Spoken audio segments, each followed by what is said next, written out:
how you ended up here and, well, give us your biography. Okay, I grew up in a small town on the west coast, Vredendal. From there I went to Belgium High School. Studied at Marties Stellenbosch University, where I played my junior rugby for Western Province. After I finished my degree, I moved to Boland, played the Currie Cup for a season, then at the Griquas for a season. Then after that to the Lions, and now I'm here. You're well travelled. Yeah, no, it was a... But that's the thing about rugby, you see lovely places and make some good friends along the way. Stellenbosch, that's a pretty well-known rugby school. Were you involved with a lot of fellow South Africans, the players who play at the top level growing up? No, definitely. I think the Stellenbosch University side is probably the side with the most Springboks in the history of South Africa. And yeah, rubbed shoulders with a few greats there, and it was a great privilege for me. Why did you come here? Now, for me, the Scarlets is a great team with great history, and as soon as my agent told me that they're interested in giving me an opportunity there, I was really thankful for that. Honestly, did you know about the Scarlets back in South Africa? Do people actually know about Llanelli, the Scarlets on the other side of the world? Yeah, definitely. I think the Robo Direct isn't that well covered in South Africa, but the Heineken Cup is actually a lot of the people watch it on that side. So I have heard about them, and it's great to be here. What's it like? How does it compare to back home, the rugby environment, the people you deal with, the day-to-day running of the club? No, it's highly professional here, as well as at the Lions where I'm from. And I think for me, rugby-wise, probably the ruck area is much more compatible here in the northern hemisphere.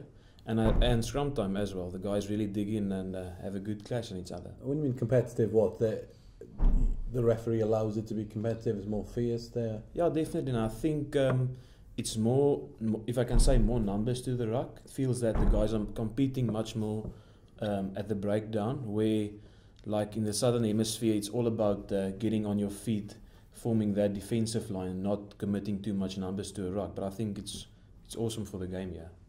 We got a first taste of you on TV properly last weekend, and you seem to make a big difference already to that creaking Scarlet scrum, should I say. No, thank you very much. I think Danny really worked hard with us as a pack of forwards over the last 3 or 4 weeks, and getting in the right shape and getting the right systems in place. So it was easy for me to fit in, and I think it was a great 8-man effort. Everyone bought into the scrum, and I think we did well. Do you bring anything to the table, or do you keep your head down, or do you contribute? Are you already contributing to these discussions? No, I think it's nice at the Scarlets that we have an open policy with the coaches. So if I feel something that I can bring to the team, I'll mention it. It's a quite open relationship we have, and I think that's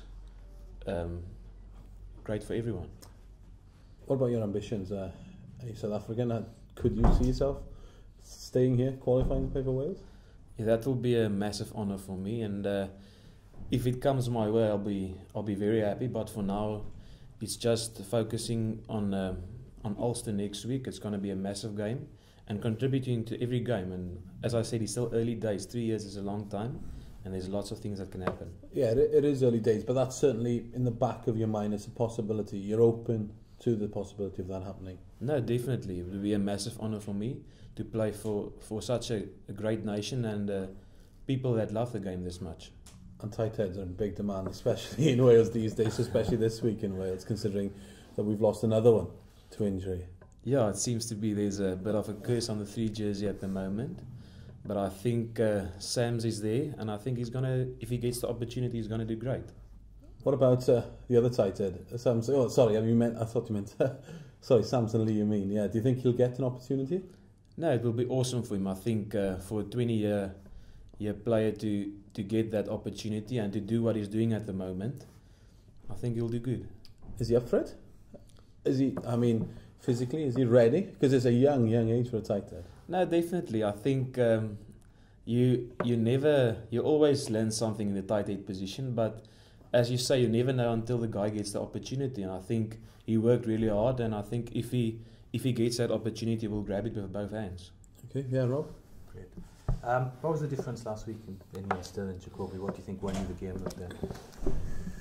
I think for us as a team, we really came together, and I think we really bought into it and realised that this is a massive opportunity for us. And I think the first time in I don't know how many years that we beat them there, so it was a great team effort from everyone. Yeah. Do you enjoy scrimmaging? I asked Samson this early in the season. He said he loves it. You know, that's the part of a game that he loves more than anything is the scrum. Is that something? No, definitely. Grow up with, is it? Definitely, I think as a tight end you grow up with that, and they say that's the only place on the field you can't run away from. So you know, at scrum time, it's gonna be good. When you came here, were you aware, obviously, the pressures that perhaps the club needed a tight head just to shore up the scrum here, and you know, almost you were seen as someone to come in and try and, you know, do a job there, as it were? Yeah, not really, but I think for me to be here is an awesome opportunity, and just relishing every moment so far. I mean, the weather's been a bit mixed, Jacobie, so how have you settled in so far? No, I must say, I settled in quite well. My big friend George Earl and his wife took me in. Right. So I've been living there with them for the last month or so, and they really look well after me. Yeah, excellent. And obviously here with the boys and everything like that, just settled in. Yeah, no, awesome. As I said previously, the professionalism here is of a high standard, and it's just great for me to be here. Yeah. Second in the league, it's Ulster coming down unbeaten. It's a big game on the weekend. Yeah, no, we're definitely very excited, and I think we're gonna give it everything we have this weekend. It's a top of the table clash, and hopefully it lives up to expectation. Obviously you've got a few injuries, and obviously there's the boys away with Wales as well, but I suppose last weekend you showed you've got strength in depth in the squad. Definitely, and I think we showed as a Scarlets team that it's not that much about the individual, but more as a team collectively. And I think if we stick to that team culture and working together, it's going to be a good weekend for us. Yeah, great. And Emir Phillips was here last week saying you've been teaching some of the boys Afrikaans. Is that right? Is that the line of calls or something?